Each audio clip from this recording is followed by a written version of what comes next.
कक्षा 12वीं वाले सभी बच्चे ध्यान दें। माय डियर फ्रेंड्स, आप सभी बच्चों का अर्थशास्त्र विषय का पेपर है 13 फरवरी को। प्यारे विद्यार्थियों, ये वार्षिक परीक्षा का पूरा पेपर और सॉल्यूशन आपको मैं बता रहा हूँ। अगर आप इस क्वेश्चन पेपर को ध्यान से देखते हैं और पढ़कर जाते हैं तो मैं आपसे वादा करता हूँ कि प्यारे बच्चों, आपका पेपर अच्छा जाएगा। और सभी बच्चों को पेपर पढ़ना ही है, क्योंकि अब आपके पास समय नहीं बचा है। माय डियर फ्रेंड्स, आप अच्छे नंबर लाकर अपने माता पिता का नाम रोशन करें, यही इस वर्ष में प्रार्थना करता हूं।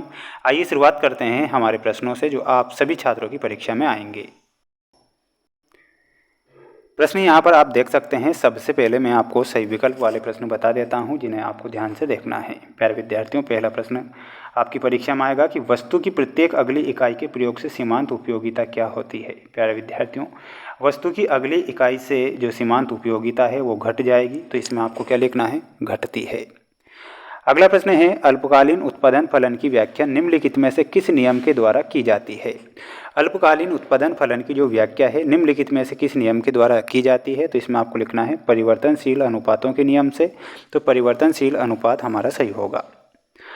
अगला प्रश्न दिया गया है आपकी स्क्रीन के सामने, आप ध्यान से देखेंगे। माय डियर फ्रेंड्स, एक महत्वपूर्ण बात मैं बताना चाहूँगा। मेरी मेहनत अगर आपको अच्छी लगती है ना, तो आप वीडियो को लाइक ज़रूर कर दीजिएगा, जिससे कि एक मोटिवेशन के साथ हम आपके लिए मेहनत करें और आगे चलकर और भी अच्छा कार्य आपके लिए कर सकें। चैनल पर अगर आप नए जुड़े हैं तो चैनल को आप ज़रूर सब्सक्राइब करें।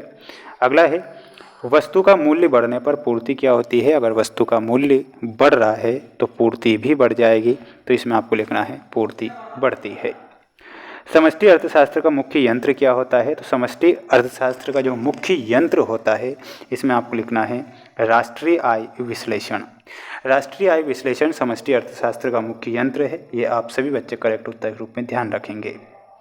अगला प्रश्न दिया गया है आपकी स्क्रीन के सामने, ध्यान से आप पेपर को देखेंगे और पूरे के पूरे पेपर को याद कर ही लेना है, क्योंकि समय अब हमारे पास नहीं बचा है।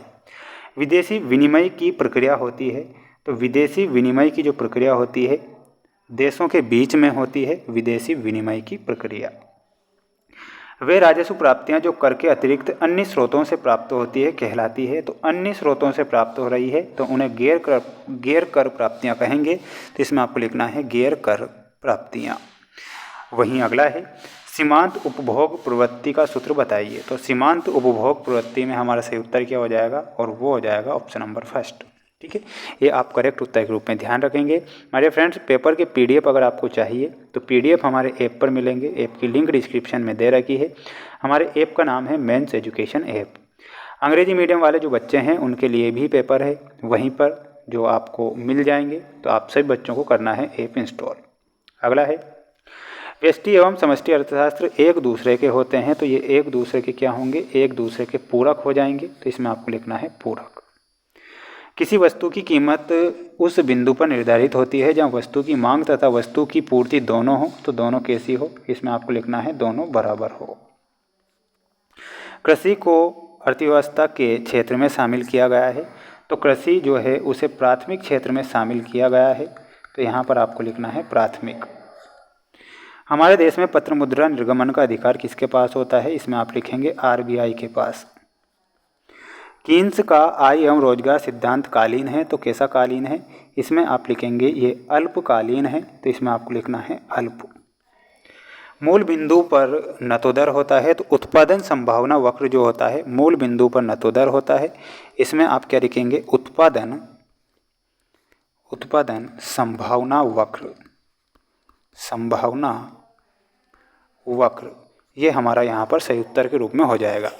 जितने भी बच्चे वीडियो को देख रहे हैं प्यारे विद्यार्थियों, एक बार चैनल को आप जरूर सब्सक्राइब करके रखें। इतना विश्वास हम पे कीजिए कि हम आपके लिए अच्छा कार्य कर सकें और आपको अच्छे क्वेश्चन बता सकें।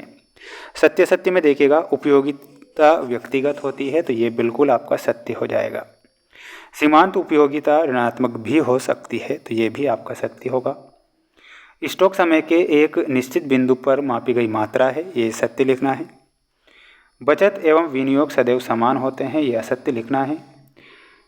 सरकारी बजट सरकार द्वारा गत वर्ष की वास्तविक प्राप्तियों एवं वास्तविक व्ययों का विवरण होता है, यह गलत होगा।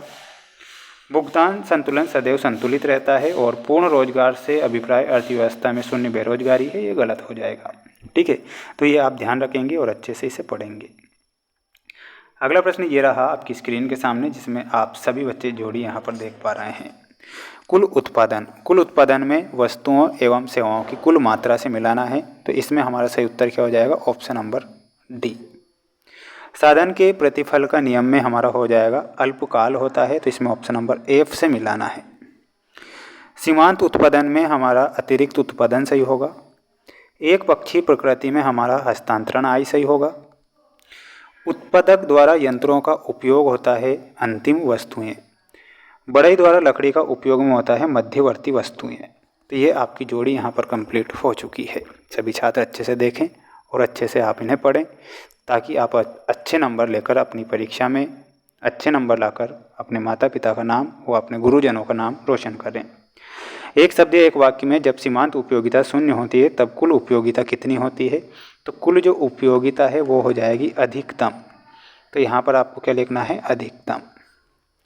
विलासिता की वस्तुओं की मांग की लोच कैसी होती है? तो इसमें हमारा सही क्या हो जाएगा? अधिक लोचदार। मैं नीचे आंसर लिख रहा हूँ दूसरे का, है ना, अधिक लोचदार।